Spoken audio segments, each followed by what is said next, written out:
Hello दोस्तों, दिशा coaching centre में आपका बहुत बहुत स्वागत है। आज हम सैनिक school entrance exam class 9th के लिए general science based on NCERT 13 part लेकर आए हैं।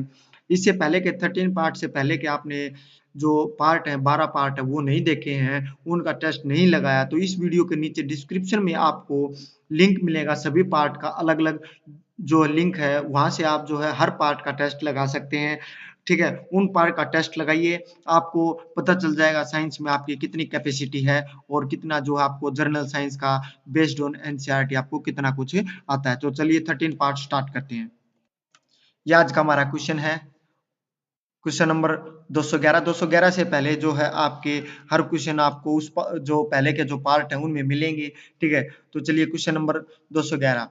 फ्रिक्शन इज ए, घर्षण एक है, A non contact force, B contact force, C magnetic force और डी है electrostatic force. Which one is the correct answer, बताइए।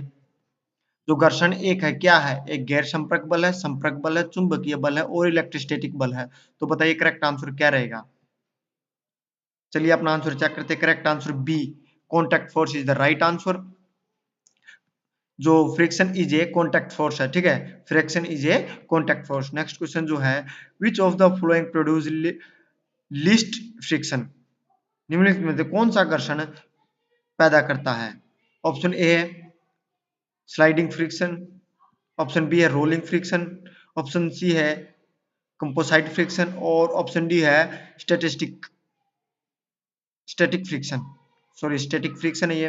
तो बताइए निम्नलिखित में से कौन सा घर्षण पैदा करता है। ए फिसलन घर्षण, बी रोलिंग घर्षण घर्षण और सी है समग्र घर्षण और डी है स्थैतिक घर्षण। बताइए कौन सा करेक्ट रहेगा।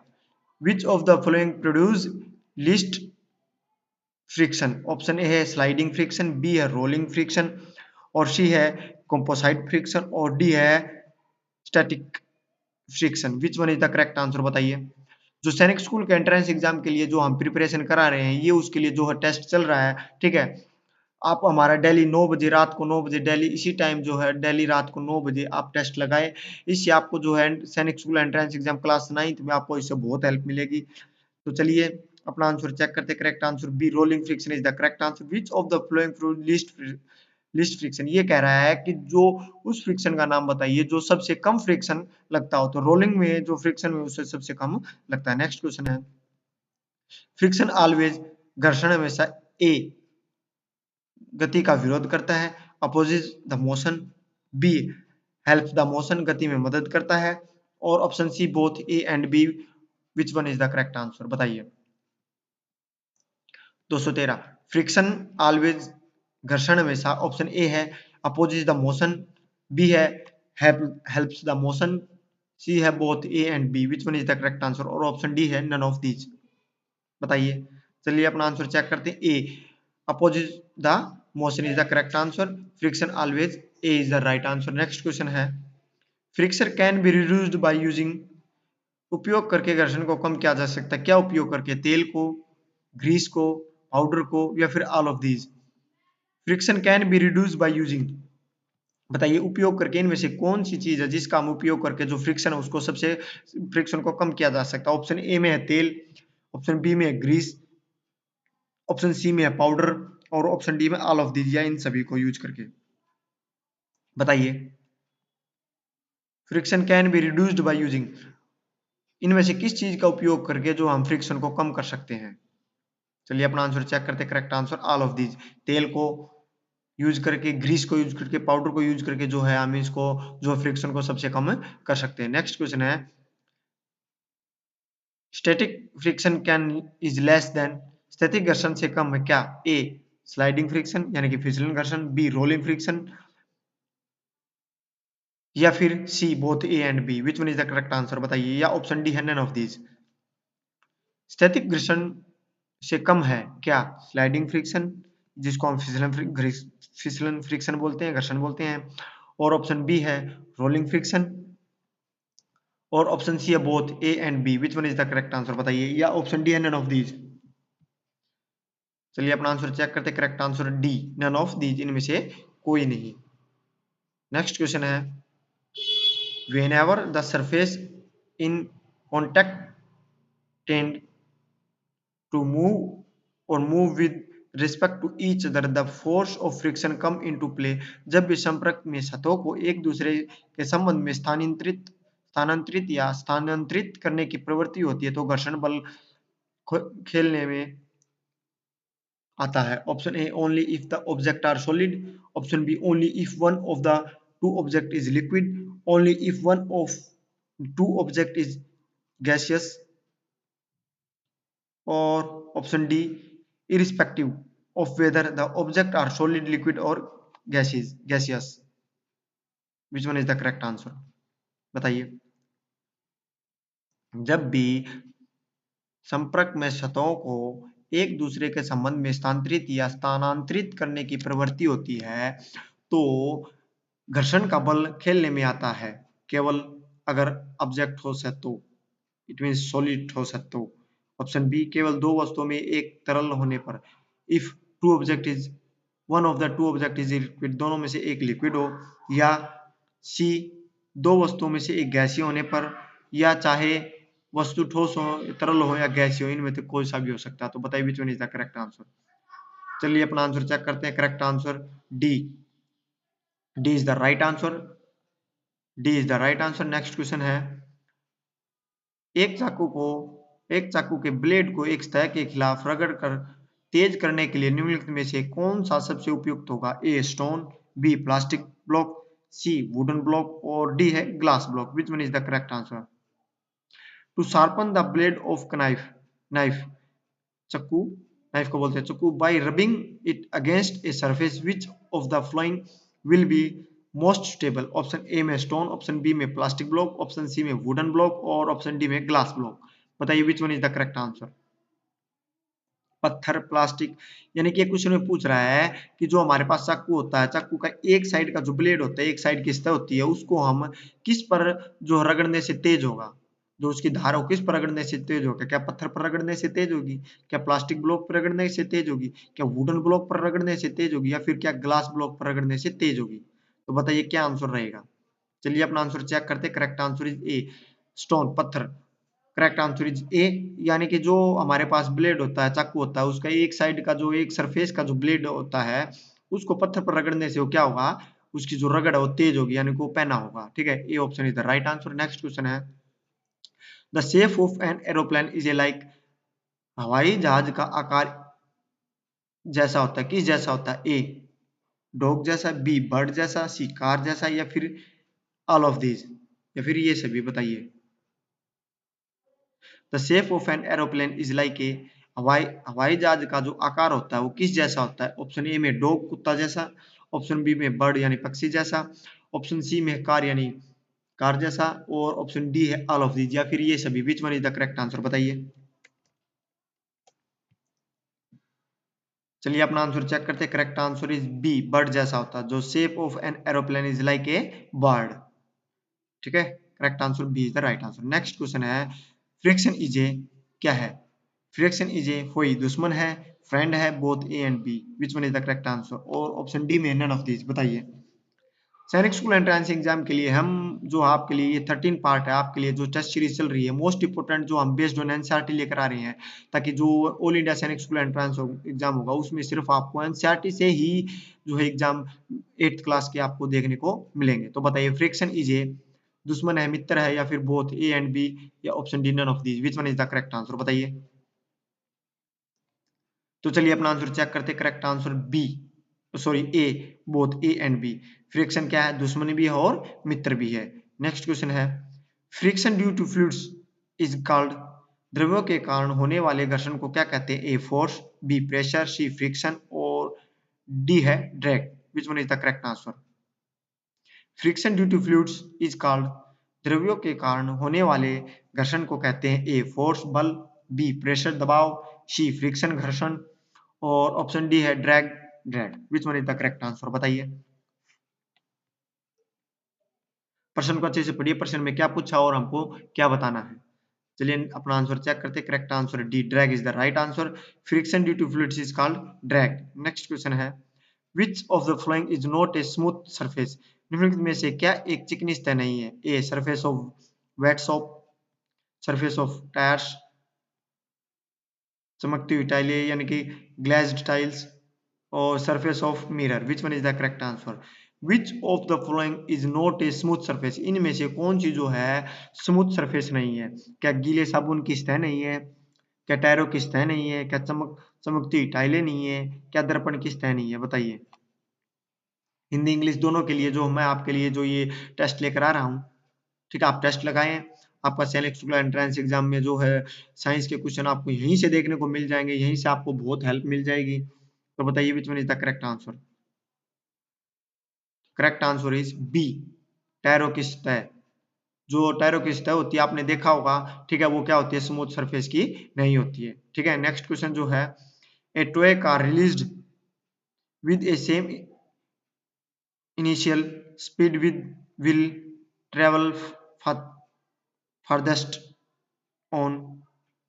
एक ही प्रारंभिक गति के साथ जारी जारी की गई एक खिलौना कार सबसे दूर की यात्रा करेगी। ऑप्शन ए मूडी सरफेस यानी कि मैला सतह, option B polished marble surface, polish संगमरमर की सतह, या फिर सीमेंटेड सरफेस, या फिर ब्रिक सरफेस, ईंट की सतह। बताइए which one is the correct answer?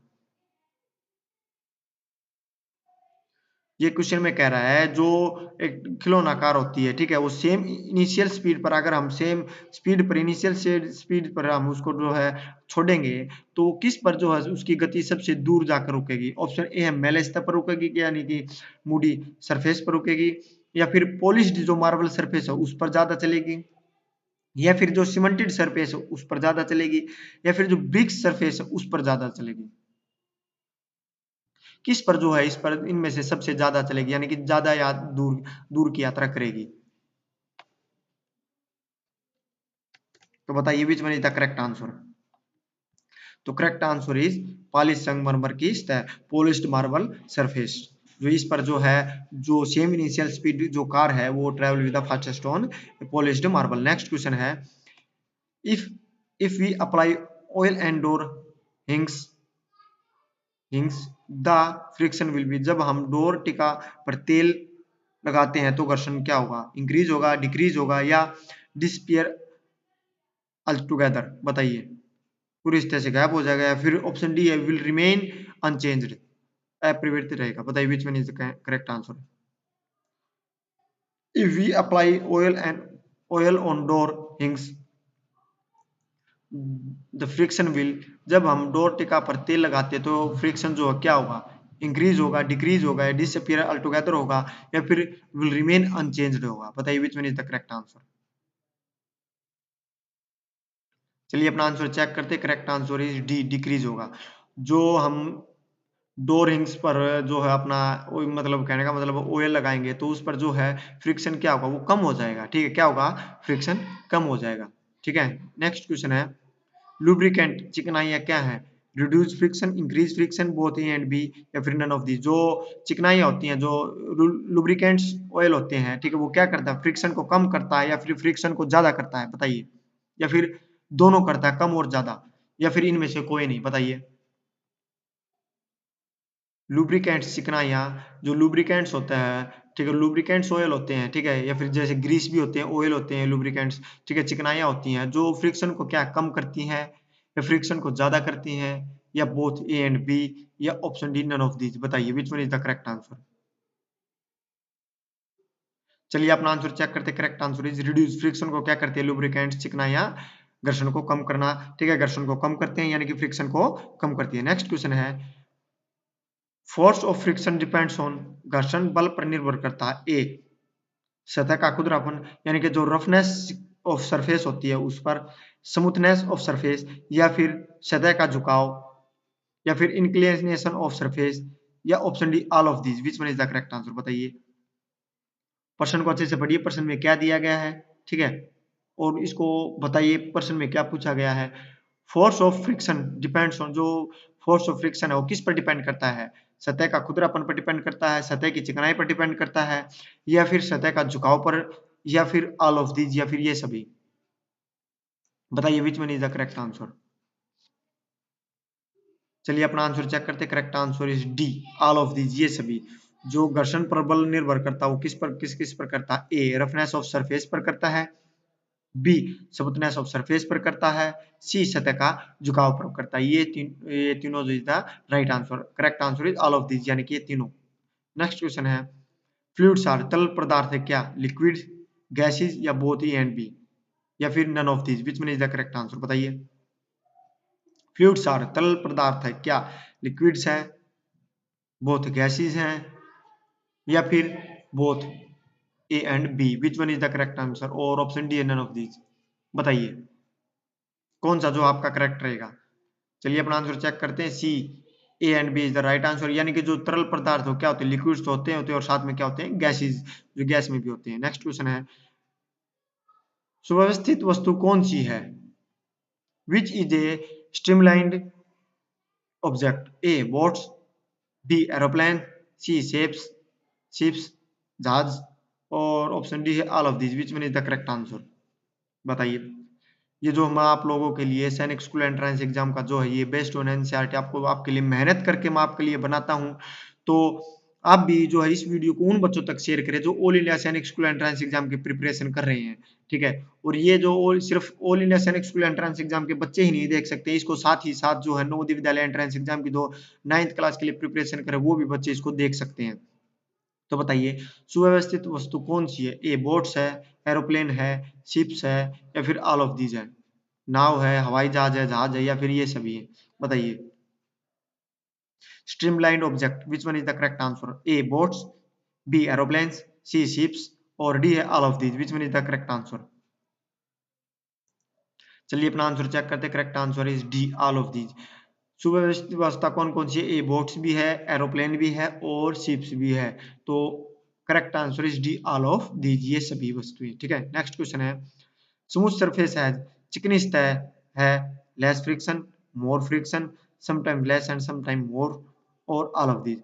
जो चिकनी सतह पर क्या है, जो फ्रिक्शन कम होता है, ज्यादा होता है, या कुछ समय कभी कभी ज्यादा या फिर कभी कभी कम, बताइए करेक्ट आंसर क्या रहेगा। विच one is the correct answer, बताइए। स्मूथ सरफेस है, चिकनी सतह है, का कम घर्षण वाली होती है, लेस फ्रिक्शन वाली होती है, मोर फ्रिक्शन वाली होती है, या ऑप्शन सी में some time less and some time more, या option D all of these, which one is the correct answer, बताइए।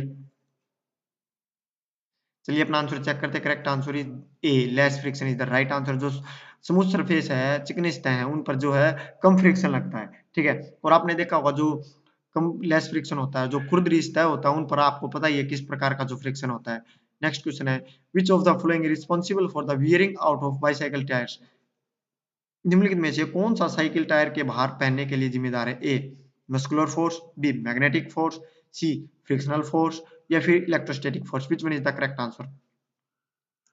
प्रश्न है, which of the following is responsible for wearing out of bicycle tyres, निम्नलिखित में से कौन सा साइकिल टायर के बाहर पहनने के लिए जिम्मेदार है, A muscular force, B magnetic force, C frictional force, और डी है electrostatic force, which one is the correct answer, बताइए। चलिए अपना आंसर चेक करते हैं, correct answer is C frictional force is the right answer, घर्षण बल is the correct answer.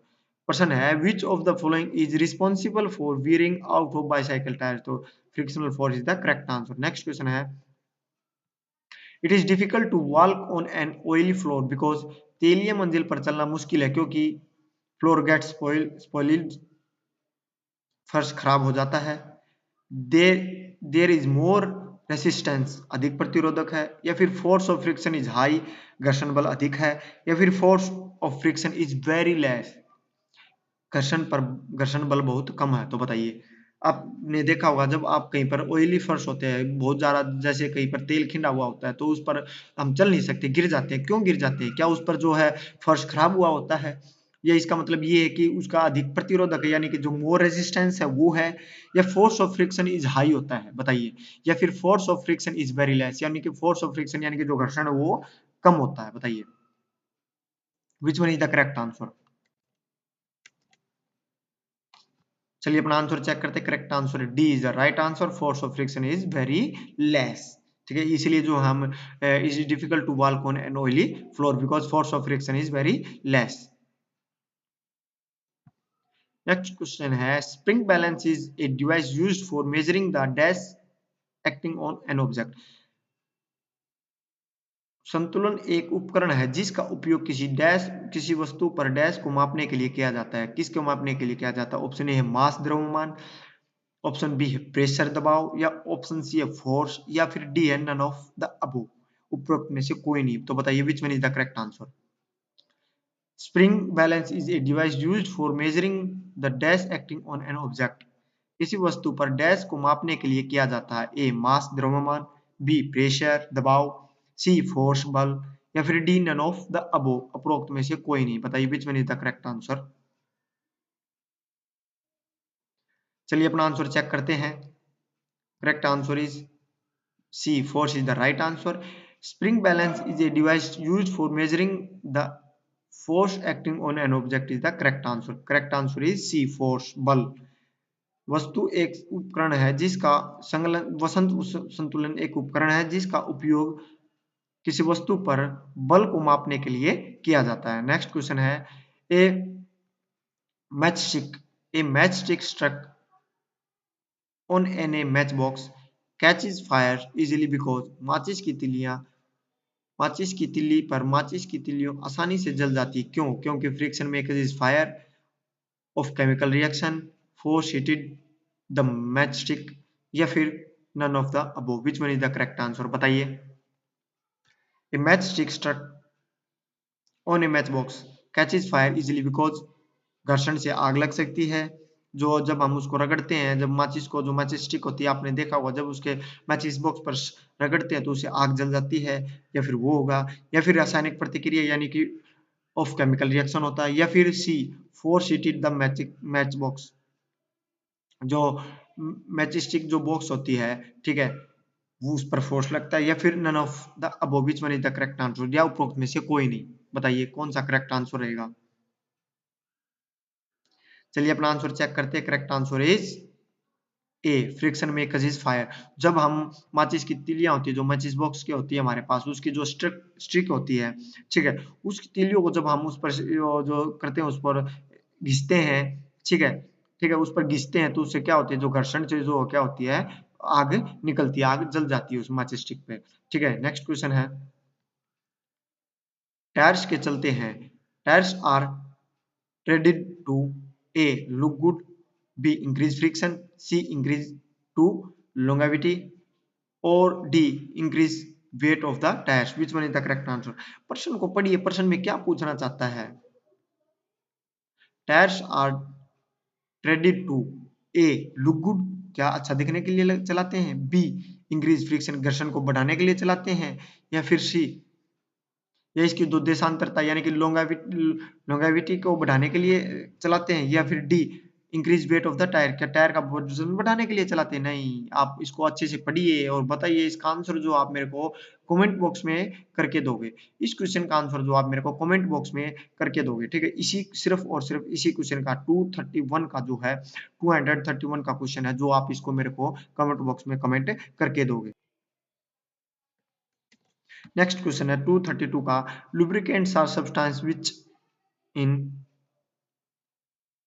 increase friction, are used to light fire, reduce friction, option D are used to put on a fire. Which is the correct answer? Lubricants are substance which in increase friction, B are used to light fire, C reduce friction, या फिर D are used to put out a fire. Which one is the correct answer? बताइए। स्नेह एक पदार्थ है जो घर्षण बढ़ाता है, आग बुझाने के लिए जो उपयोग किया जाता है, घर्षण कम करने के लिए किया जाता है, या फिर आग लगाने के लिए उपयोग किया जाता है। बताइए। जो लुब्रिकेंट सब्सटेंस है उसका यूज कब करते हैं हम? फ्रिक्शन को बढ़ाने के लिए, या फिर जो है आग बुझाने के लिए उपयोग किया जाता है, या फिर जो फ्रिक्शन कम करने के लिए किया जाता है, या फिर आग लगाने के लिए उपयोग किया जाता है। बताइए। चलिए अपना आंसर जो इसका चेक करते हैं। Correct answer is C reduce friction. जो लुब्रिकेंट्स आर सब्सटेंस, जो लुब्रिकेंट सब्सटेंस का हम यूज करते हैं वो क्या करते हैं, किस लिए करते हैं? क्योंकि जो हम इसलिए यूज करते हैं ताकि जो फ्रिक्शन वो है कम रहे, फ्रिक्शन को कम करने के लिए जो है यूज किया करते हैं। ठीक है, स्नेक पदार्थ का हम जो है यूज है फ्रिक्शन कम करने के लिए यूज करते हैं। नेक्स्ट क्वेश्चन जो है आपका फिसलने वाला घर्षण डैश की तुलना में से रोलिंग वाला घर्षण है, क्या छोटा है, बड़ा है, अधिक है, बराबर है। Sliding friction is less than to rolling friction. बताइए which one is the correct answer. Sliding friction is dash than to rolling friction. Option A smaller छोटा है, बी ग्रेटर अधिक बड़ा है, सी इक्वल बराबर है, या फिर D none of the above उपरोक्त में से कोई नहीं। बताइए which one is the correct answer. Sliding friction is dash than to rolling friction. Smaller है, ग्रेटर है, इक्वल है, D none of the above. Which one is the correct answer बताइए। तो चलिए अपना आंसर चेक करते हैं। इसका correct answer is B greater अधिक बड़ा है। Sliding friction is greater than to rolling friction. Sliding friction is greater than to rolling friction, यानी कि फिसलने वाला घर्षण जो है अधिक बड़ा है किसकी तुलना में, रोलिंग वाले फ्रिक्शन की तुलना में। ठीक है, नेक्स्ट क्वेश्चन है the frictional force exerted by fluids is also called. तरल पदार्थ द्वारा उत्सर्जित घर्षण बल को भी डैश कहा जाता है। A drug, B drag, C drop और डी डाउन, सॉरी ड्राउन। बताइए which one is the correct answer. ये ड्राउन है। बताइए प्रश्न को अच्छे से पढ़िए, प्रश्न में क्या पूछा है और क्या बताना है। The frictional force exerted by fluids is also called a drug, drag, drop, drown. Which one is the correct answer? बताइए। चलिए अपना आंसर चेक करते हैं। इसका correct answer is B drag is the right answer. The frictional force exerted by fluids is also called drag. B option is right answer. Next question है four children were asked to arrange forces due to rolling, static, sliding, friction in an increasing order. Their arrangements are given below. Choose the correct arrangement. बढ़ते क्रम में चार बच्चों को rolling, statistic और sliding घर्षण के कारण बलों की व्यवस्था करने के लिए कहा गया। उनकी व्यवस्था नीचे दी गई है, सही व्यवस्था को सुनिए। यानी कि जो स्लाइडिंग कहने का मतलब है जो हमें इन्होंने बच्चों को खड़ा किया है, ठीक है। इस प्रकार से बच्चों को खड़ा किया है कि जो पहले कौन सा आएगा, पहले रोलिंग आएगा, फिर स्टैटिस्टिक आएगा या फिर स्लाइडिंग आएगा। तो इन प्रकार से जो इसमें चार ऑप्शन है, ठीक है, इस प्रकार से हमें बताना है कि सही वाली जो है अरेंजमेंट जो करेक्ट अरेंजमेंट वो कौन सी रहेगी। पहले रोलिंग आएगी, स्टैटिस्टिक आएगी या फिर स्लाइडिंग आएगी, या पहले स्टैटिस्टिक आएगी, रोलिंग आएगी या फिर स्लाइडिंग आएगी। सी में पहले रोलिंग आएगी, फिर स्लाइडिंग आएगी या फिर स्टैटिस्टिक आएगी, या फिर स्लाइडिंग आएगी, स्टैटिस्टिक आएगी, या फिर ऑप्शन डी में है रोलिंग आएगी। बताइए which one is the correct answer. प्रश्न को अच्छे से पढ़िए, प्रश्न में क्या पूछ रहा है और फिर अच्छे से बताइए कि हमको बताना क्या है प्रश्न में। अगर इससे पहले के आपने जो है इससे पहले के जो 12 पार्ट है उनका टेस्ट नहीं लगाया तो इस वीडियो के जो नीचे मैं आपको डिस्क्रिप्शन में उन सभी वीडियो का जो है टेस्ट का लिंक दे दूंगा, वहां से आप जाकर हर पार्ट का जो टेस्ट लगा सकते हैं। वो आपके लिए मोस्ट इंपोर्टेंट टेस्ट रहेगा। तो बताइए इसमें से करेक्ट आंसर क्या रहेगा। करेक्ट आंसर सी, पहले रोलिंग फिर स्लाइडिंग फिर स्टैटिक स्टिक। ये जो करेक्ट अरेंजमेंट है ये रहेगा सी वाला, रोलिंग, स्लाइडिंग और statistic is the correct answer. जो ये है इंक्रीजिंग ऑर्डर में इन्होंने लगा रखा है, ठीक है। नेक्स्ट क्वेश्चन है the sole of the shoes becomes plain after wearing it for several months. The reason is कई महीनों तक इसे पहनने के बाद जो जूतों का एकमात्र हिस्सा सादा हो जाता है। कारण है ए wearing out due to friction, b wearing out due to no friction, sole is of bad quality, या फिर none of the above. Which one is the correct answer? प्रश्न में पूछ रहा है the sole of the shoes becomes plain after wearing it several months.